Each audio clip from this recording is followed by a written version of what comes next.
Welcome to Choice Classic Radio. Like us on Facebook, subscribe to us on YouTube, and help keep this show alive by donating at choiceclassicradio.com. For more of your favorite old-time radio shows, join us on our companion podcast, Choice Classic Radio, Mystery, Suspense, Dramas, and Horrors, where we bring to you the most mysterious tales that the golden age of radio had to offer. And now, with 116 episodes made, broadcasting from 1949 to 1953, we bring to you Richard Diamond, Private Detective.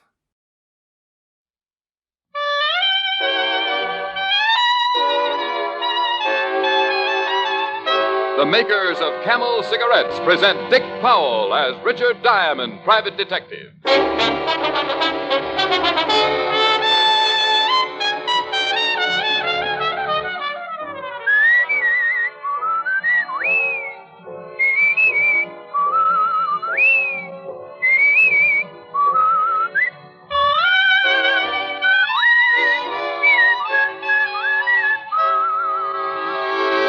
The proof of a cigarette is in the smoking. Steady smoking. Smoke only Camels for 30 days and enjoy Camel's rich, full flavor, a flavor that no other cigarette has. You'll see how mild Camels are pack after pack, how well they agree with your throat week in and week out. You'll soon see why Camel is by far America's most popular cigarette. Why Camel is the steady smoke for you.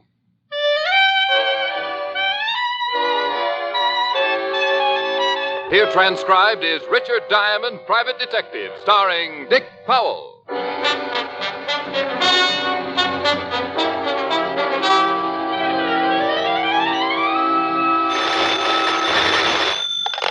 Diamond Detective Agency for mayhem of distinction. Ooh. Ooh. Yes. Oh. No. Ooh. Why? Mayhem of distinction. I said that. And I said ooh. Was it that bad? Mm-hmm. Say it. Diamond Detective Agency for mayhem of distinction. Ooh. See? Yeah. Well, what am I going to do? About what? About slogans. Gets tough after a while. How about when I call you up, I give the slogan instead? Well, I don't know. What do you mean you don't know? I'll have to give you an audition. All right. I need a new one every morning. Fine. Starting tomorrow morning. I'll call you back the minute I have one. Bless your heart. I'm going to see you tonight. Sure, about 7. Now, I'll call you back the minute I have one. Diamond? Well, What? Can I talk to you? sure, come on in. Rick? Somebody just came in. Oh. Bye. Bye. Wow. It's been a long time, Tiny. Yeah. What can I do for you? I got a proposition. You do, huh? Yeah. How'd you like to make yourself $2,500? Tiny, I like money, but when a guy like you has a proposition... It's on the up and up, Diamond. Well, if it is, it's the first time. Well, all you got to do is listen. If you don't like it, you don't take it. For $2,500, I'll listen. You read the papers this morning? Yep, Al Brenners skipped. I read that. Al Brenners was supposed to appear before the grand jury. They had enough on him to put him away for 20 There's years. the reward. $5,000. Yep. Uh-huh. $2,500 would be half of that, wouldn't it? Just half. Where is he? Uh-uh. That's what you wanted me to listen to, isn't it? But I'm not sure I know where he is. I just think You want me to make sure? that I want you to help. I got the lead, but I don't want to turn him in. You know what happens if the boys find out you tipped me? Oh, I give it a lot of thought. Look, Tiny, I got to be honest. I don't like you. Well, that's okay. I never did. Well, I done you a few favors when you was a cop. You came out all right, and I still didn't like you. I don't like professional stoolies. Well, okay, I'm not And asking. especially, I don't like one for a partner. Well, then take the whole $5,000 and pay me for my services. No. If I can do Walt Levinson a favor and bring in Brenners and still make $2,500, we'll split it right down the middle. It's a deal? As long as I don't have to see you too much.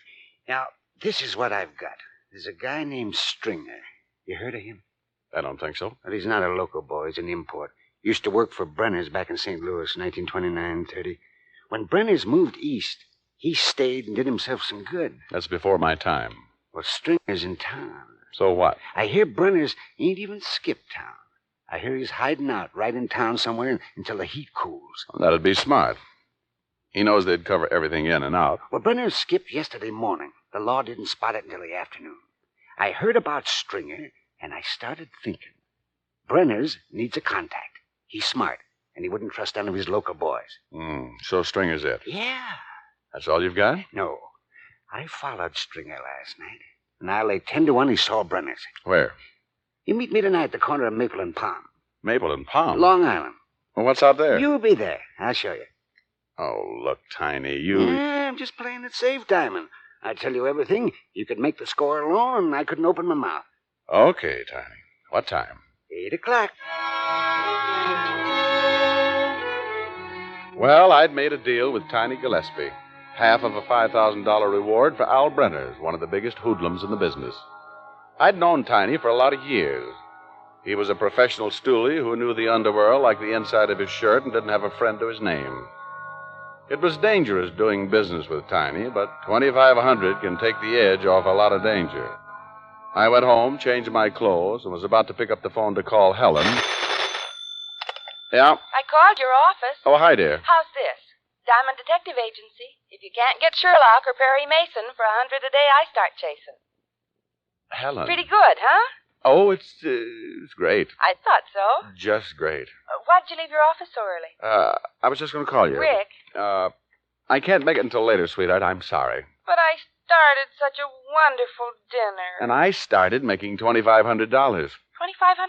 Yes, dear. Well, you just take your time. The dinner's not that important. I knew you'd understand. Now work hard and don't worry about me. I'll see you when you solve the case. And get the $2,500. Rick, you don't think that I'm only interested in the money? Not in $1 million.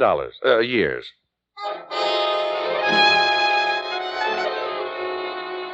Because Helen was so interested in my welfare, I managed to borrow her convertible, and by 8 o'clock I was parked at the corner of Maple and Palm on Long Island.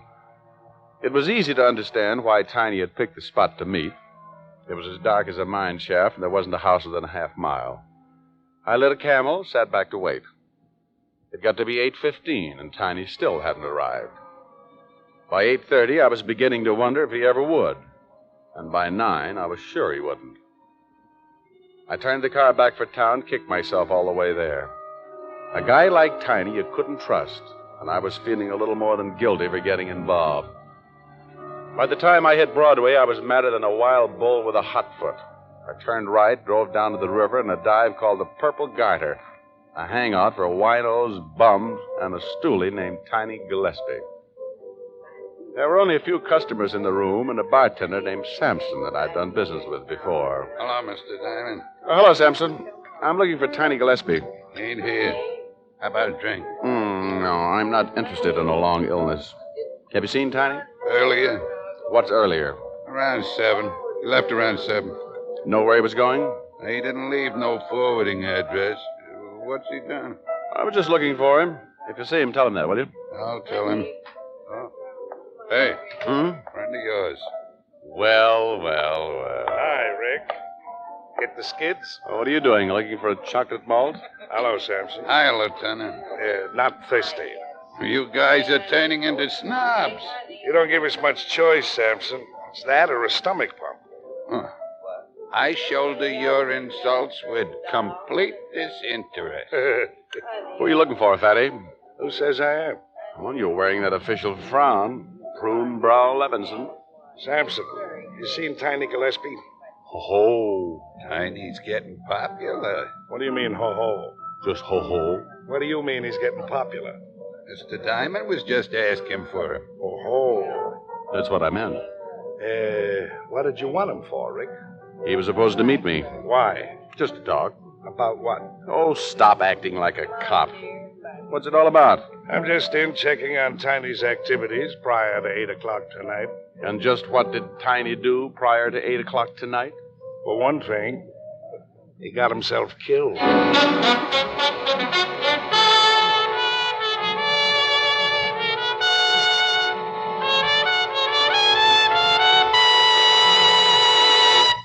Before we continue with Richard Diamond, here are a few words about smoking enjoyment. For proof of the mildness of Camels, the makers of Camels went to noted throat specialists. These doctors made weekly examinations of the throats of hundreds of people with normal throats from coast to coast, who smoked only Camels for 30 days. After making 2,470 examinations, the throat specialists reported Not one single case of throat irritation due to smoking Camels. Make your own 30-day Camel test, the thorough, sensible test of cigarette mildness. Smoke only Camels for 30 days and enjoy the rich, full flavor of America's most popular cigarette. See how mild Camels are, how well they agree with your throat, pack after pack, week after week. You'll soon see that Camel is the steady smoke for you. How mild can a cigarette be? Make the Camel 30-day test and you'll see. Smoke Camels and see. And now back to Richard Diamond, Private Detective, starring Dick Powell.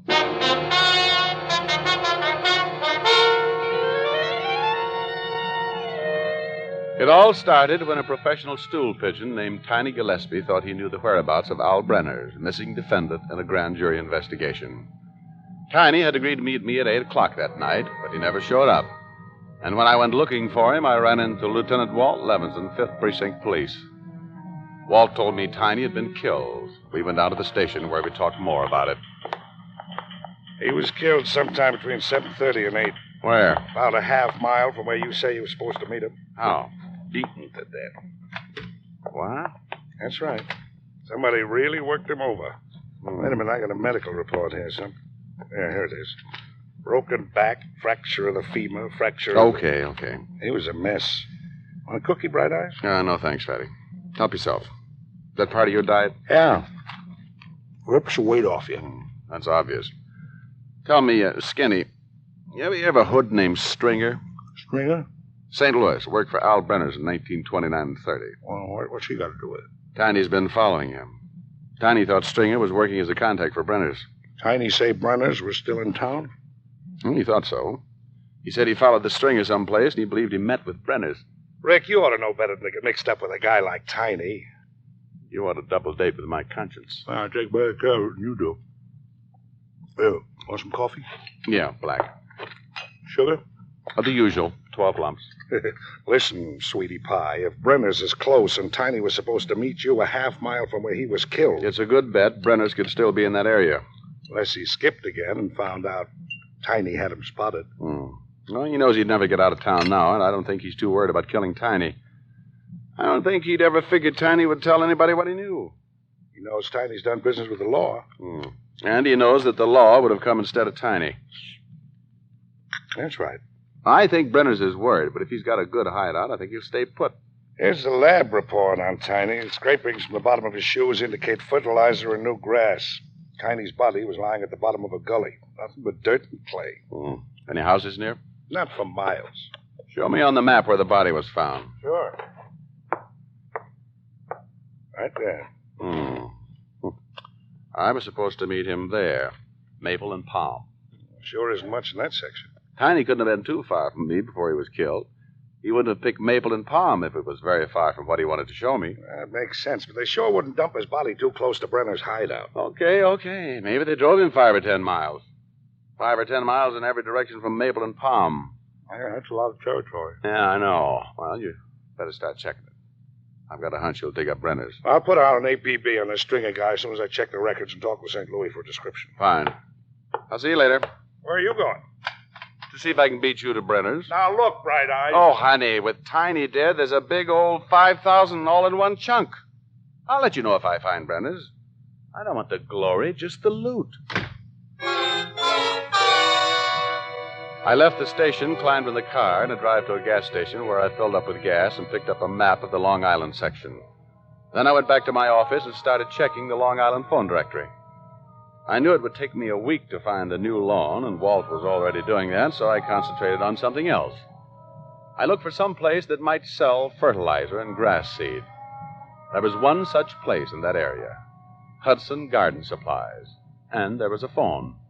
I took a chance that maybe the owner or someone lived there and called it.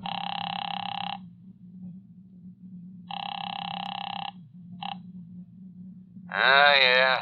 Is this the Hudson Garden Supply? Huh? Is this the Hudson Garden... Yeah, who is this? Well, who is this? This is Hudson. Who is this? My name's Diamond. Well, what do you want? It's after 12. Did you sell any fertilizer or grass seed in the last 2 or 3 weeks? Are you kidding? You do sell fertilizer? Oh, look, wise guy. Oh, come on. This is police business. Police? Lieutenant Walt Levinson, 5th Precinct. I thought you said your name was... Diamond. You want us to come out and pull you out of bed? Oh, look, I'm sorry. It sounded like a gag. Well, have you sold any fertilizer or grass seed in the last few weeks? Oh, yes, and a lot of fertilizer. It's good fertilizer. Any grass seed? Yeah. For an address in that area? Yeah, a couple of weeks ago, I sold a big load. Who'd you sell it to? I don't remember the bill. I'll have to look it up. Look it up. Well, now? Unless you want us to come out there and help you. Well, okay. Hold the phone.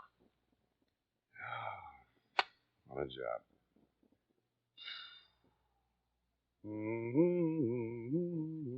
Hello? Yeah? That grass seed went to 7788 Shoreham Drive. What's the name on the bill? The Hillview Rest Home. You sell any other grass seed the last week? No, but I sold a lot of flowers and plants and plenty of fertilizer. You must love your work.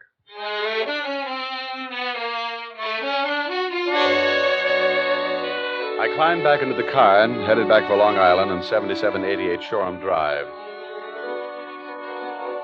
40 minutes later, I pulled up on a lonely, dark road and turned the car lights out. The Hillview Rest Home stood out against the moon like a lonely castle. It was dark, except for a light in one of the wings, and the grounds were surrounded by a high fence. I got out of the car and started walking. I kept going until I found a section of fence that a man might climb and not be seen from the house. I went up and over, dropping down and stopping my fall with my hands. When I felt my hands, they were wet and covered with new grass. There were about 100 yards between the fence and the main building, and the moon reflected off the wet grass like a mirror. If anybody was watching from the house, I'd never make it without being seen. I bent as low as I could and ran about halfway and stopped, listening.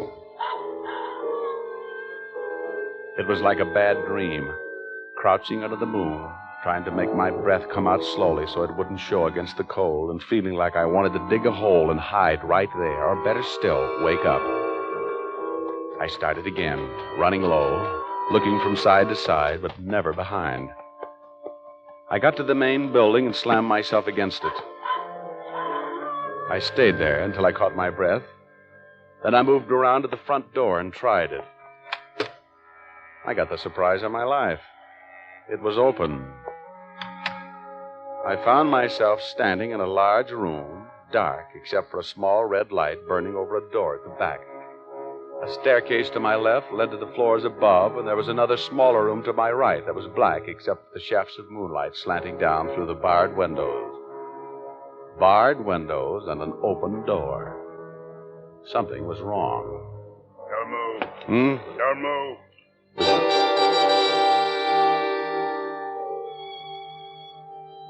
He was behind me, probably waiting behind the door. When I came in, and with the door unlocked like that, I figured he had been expecting me. You turn around, I'll shoot you. In that case, you'll pardon my back. I'll take your gun. I don't have one. What would you call this? Oh, that's really just a big cigarette lighter? Yeah. Now your wallet. Oh, look, what is this? Richard Diamond, private detective. Yeah. A private detective. Who may retire. Yeah, I think I can guarantee it. Did you spot me crossing the lawn? When you climbed the fence, it set off an alarm. Well, my car broke down. I thought You maybe... could use the phone. Yeah. I'm afraid I don't believe you. Who is it, Barnes? You better come down and see. He's a private detective. Turn on a light. You had a gun. Well. You know? Hello, Brenners. Yeah, he's a private cop, all right. Used to be a legit cop. How are you, Diamond? Surprised? I thought you skipped. You know I didn't. Tiny got to you, huh? Tiny? I told you. We Oh, should have... shut up. Look, you got to get out of here. I'll lose my whole business. You're making enough off But me. now with this private detective and that man last night, no telling how many more. How'd Tiny find me? I don't know who you're talking about, Brenners. I'm just as surprised at seeing you as... You're lying. Brenners, please. He might have told the police what he knows. They'd be here by now if he had. You're going to be in a little trouble, hiding out a man who's wanted by the federal government. He's right, Brenners. Whether he's trying to talk himself out of a jam or not, he's right. Relax. When Stringer gets here, I'll leave. Thank In goodness. the meantime, you better take care of Diamond. You mean like... Yeah. The way you did with Tiny Gillespie. Yeah, but isn't there... You don't want to lose this place, do you? No. And I don't want anybody around to talk about me. How come you worked Tiny over like that? Why didn't you just use your gun? You're in for a treat, Diamond. You're going to have a hard time working me over like that. Oh, we're not going to do a thing. Hey, better take him downstairs. Stringer should be here any minute. Yeah, all right. Walk over to that door. Nice seeing you again, Diamond. Yeah. Open the door. Go on, I'll have to shoot you. Keep going. Down those stairs. You're making a big mistake. I have no choice. State's evidence might get you off easy. Oh, a murder charge? Might get just life. And I might not. Stop right there. Open the door and go on in. Oh, now look. I'll shoot you right here. Okay. Alf. Alf. I'm here. What is that? I got somebody for you, Alf. Get in there. Oh, now Go look.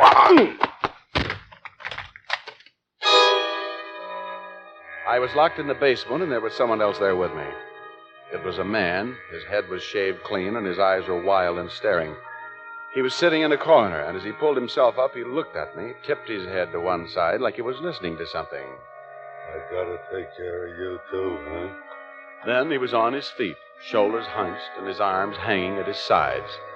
And even bent over like that, he must have been 6.5 feet tall. He shuffled towards me like an ape, and I realized what it was that had given Tiny such a beating. You're bigger than the last one. You gonna give me a little fight? Easy, boy, easy. I put my back to the wall and kept circling him, but he seemed to enjoy watching me try to get away. He'd reach out. When I'd duck, he'd smile a horrible mouthful of teeth and rub his hands together like a little kid with a new game. I kept moving, talking to him, trying to calm him down, but I knew there wasn't a chance. The basement was a solid 4 walls and the heavy locked door, and one of us would have to die before the night was over. The way things stood, it was pretty obvious who it was going to be, and if I kept running, I was going to get tired and die a lot quicker. I stopped. Don't you want to play no more? He looked almost unhappy, like he wanted to keep on playing and wasn't going to be able to. He started moving in again, and I kicked him as hard as I could in the stomach. He doubled over, and for a second I felt bad. Then he straightened and rushed me. He got his arms around me, and it was like being caught by a boa constrictor. The harder I fought, the tighter he squeezed. I started to pass out. Thought I heard shots. Then he picked me up over his head and threw me the length of the room. I tried to sit up, but I was too dazed. In the half-light, I watched him shuffle in, his arms swinging. He was so strong he didn't even know he was fighting a man. Just a doll that wouldn't play anymore, and he was going to break it in 1,000 pieces. He reached for me just when somebody on the other side of the door started shooting. The giant stopped as the bolt of the door was pulled back, and then he turned. Rick! You come to fight me, too? Look out, Walt.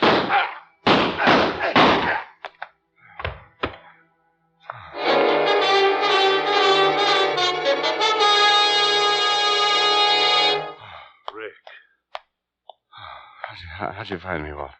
Located Stringer and tailed him. Saw Helen's car parked outside the fence. What is that thing over there? Oh, just an animal. It used to be a man, I guess. That's the way Tiny got killed. Ooh. How bad are you? Oh, just shaken up. But another couple of minutes and... Well, I'll give you a hand. Thanks. Oh. You get Brenners? Yeah, they're putting him in the car. Lean on me. I'm okay. What was all the shooting outside the door? Oh, Barnes. He didn't want to let me in. Who told you I was down here? The minute we came through the front door, Barnes headed down the stairs. I spotted him and went after him. Oh, bless your little heart. What are you going to do with that $5,000? Oh, Walt, I'm going to buy you the best present you ever had in your life.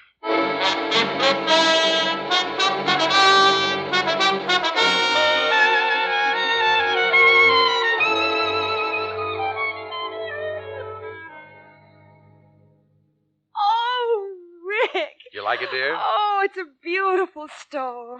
Well, it's really nothing. Nothing. Got the beast doing a summer safari in Africa. No, but by Jove, this is mink. What did you expect, old girl? Unborn meadow mouse? No, but look here. There isn't a mink within 10,000 miles of Africa. Come to think of it, he was rather winded. Now, don't laugh, old girl. That mink was the biggest animal I've ever seen. Stood 6 feet high and weighed 180. Couldn't kill him. Well, then how did you ever get this store? Gave him a haircut. Oh, no. Well, you sit right there and play the piano while I run upstairs and put on something that'll show off my store. All right, dear.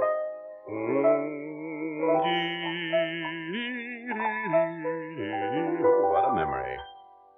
Oh, baby, what I couldn't do with plenty of money and you, in spite of the worry that money brings, just a little filthy lucre buys a lot of things, and I can take you to places you'd like to go. But outside of that, I've no use for dough. It's the root of all evil, of strife and upheaval. But I'm certain, honey, that life could be sunny with plenty of money and you. That was pretty. Thank you. Ooh. How do I look? Oh, that mink never had it so good. Are we going to dinner? Right, dear. I'm going to buy you the fanciest... Oh, I'll get it. Asher's Mink Farm. Rick, your present just arrived. Oh, I hope you like it, Walt. I don't know how to thank you. Well, it's nothing. I know. Wear it in good health, and I'll see you soon. I'll never forget you for this, old man. Bye. What? Mm-hmm. He loved his present. Oh, you got him a present, too. But he saved my life. I bought him a beautiful cashmere uniform. Cashmere He uniform? couldn't get over it. Now, let's go, dear. Rick, Hmm? you must have spent an awful lot of money. For the people I love. I've still got about 1,500 left. That's pretty good after taxes. Taxes? Rick, Oh, give me a pencil. Give me a pencil. right there on the stand. Oh. Didn't you take out any withholding? $5,000. $750 cashmere uniform. $27.50 mink stole. Take away. Take away. Take away. Oh! Ricky! I owe the government $1,600.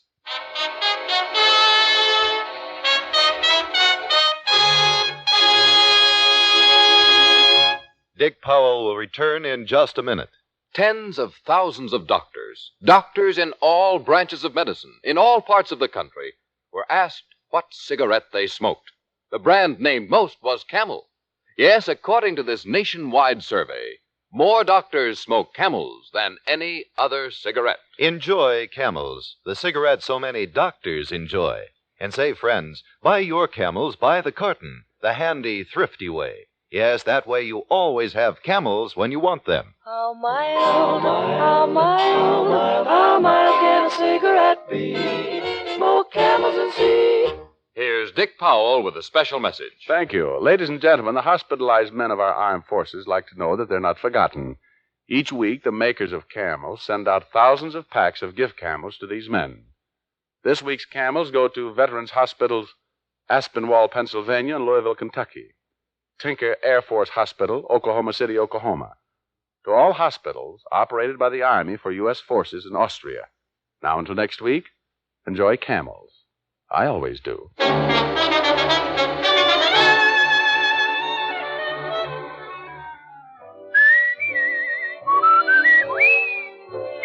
Tonight's transcribed adventure of Richard Diamond was written and directed by Blake Edwards with music by Frank Worth. Virginia Gregg played the part of Helen Asher, and Alan Reed was Lieutenant Levinson.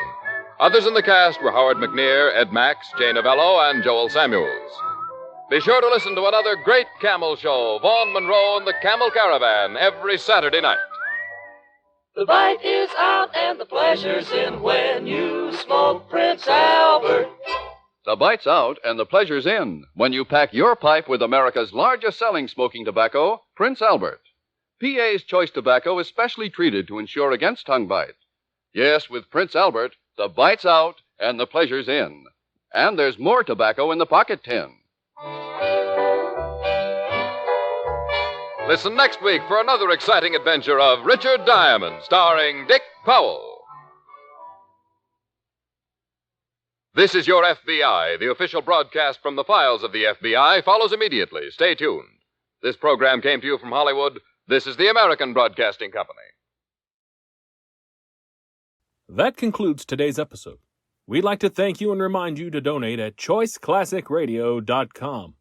Remember, your donations make episodes like this possible.